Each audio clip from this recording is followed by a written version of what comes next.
Strays was directed by Josh Greenbaum, and I missed this movie when it first came out because I was really busy setting everything up for the sound mix of my movie and then traveling to sound mix the film, and that was a great time, but I missed Strays, and so when I got back, I made sure to see the film, which is about an abandoned dog who teams up with other strays to get revenge on his former owner. His former owner is played by Will Forte, and he's pretty much the biggest asshole ever. He hates his dog that his girlfriend left him with. He calls him all kinds of names. He treats him horribly. The dog's name is Reggie, and he's voiced by Will Ferrell, and he just thinks the owner is playing a fun game with him. But eventually the owner gets frustrated and takes him all the way into the city 3 hours away and leaves him there. And up until that point in the movie, Reggie is fully narrated. His mouth doesn't move when he talks. You just hear his thoughts, kind of like one of those A Dog's Purpose movies, which are totally spoofed in this movie, by the way, with a voice cameo as well as an on-screen cameo that definitely references those films. But once Reggie is in the city and he meets other dogs voiced by Jamie Foxx,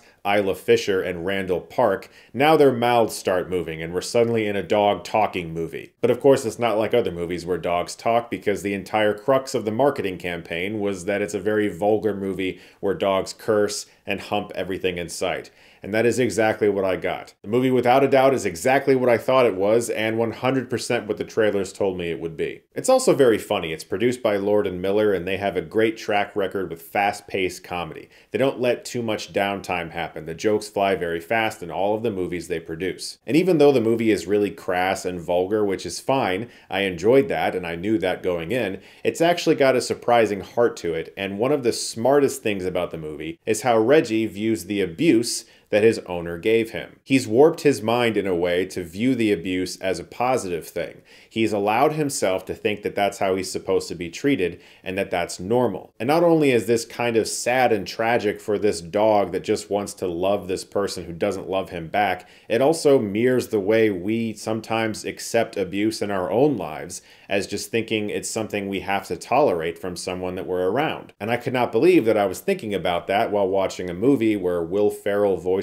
a dog that humps a gnome. But at times the movie did get deep. It has a surprisingly mature reflection on how we accept those types of things in our lives, except it's told through dogs. Obviously, I think if you love dogs, the movie is going to get a few more points. I do. I have a wonderful new dog named Polar. He is an English cream golden retriever, and he's gigantic. I love him. He's a good boy. But it's also really easy to see how this film got made, because films about dogs somehow almost always do really well, even if it's just on streaming. All those Dog's Purpose movies, whatever they're called, have done really great numbers at the box office. So I can totally see how a film that's in such stark contrast to those movies, but also with the dog trying to find his way home narrative, could generate a lot of interest. I also like Jamie Foxx's character Bug, because he's the guy who's got all the street smarts. He shows Reggie the ropes of Scrap Night, which is a night where they go to a restaurant where a bunch of humans tend to drop food and they just have a blast. But the relationship between Maggie and Hunter, I won't lie, I actually gave a shit about whether or not these two dogs were going to get together.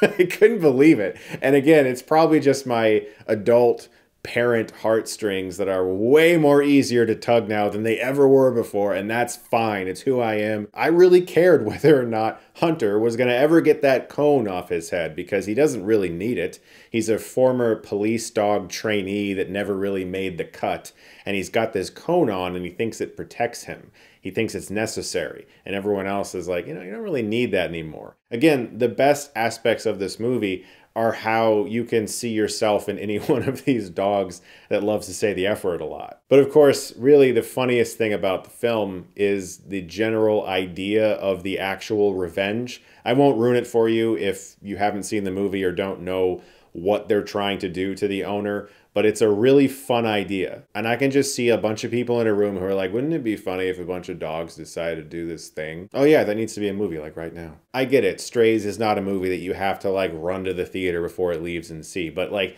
eventually it could be a really fun time with the right crowd in your house. Have fun with this one. It's good, especially if you like dogs. Guys, thank you so much, as always, for watching. Look forward to more videos very soon. And if you like this, you can click right here and get Stuckmanized.